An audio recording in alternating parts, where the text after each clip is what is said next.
Hi. In my last video, I introduced Blossom, a new alternative firmware for the Qubit Bloom. And one of the most common responses I got was, can you add real ratchets? And why does everybody want ratchets in their sequence? I think the reason everybody wants ratchets is because we were promised ratchets.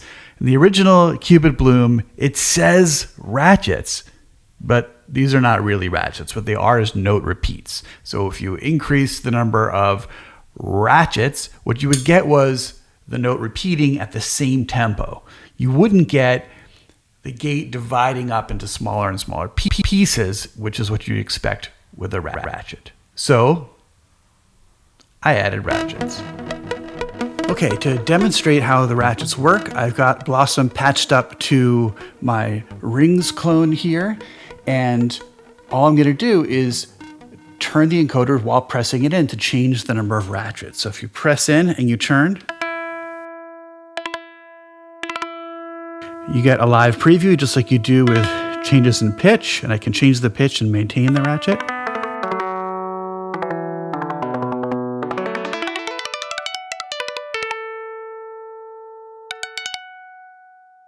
And let's just hit play.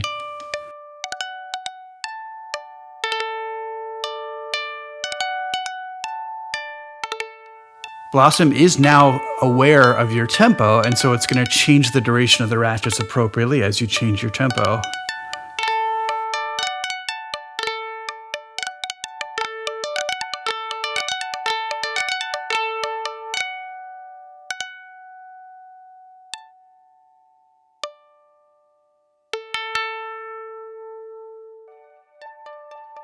Your ratchets are saved with the sequence. If you save and reload a sequence, you get your ratchets back.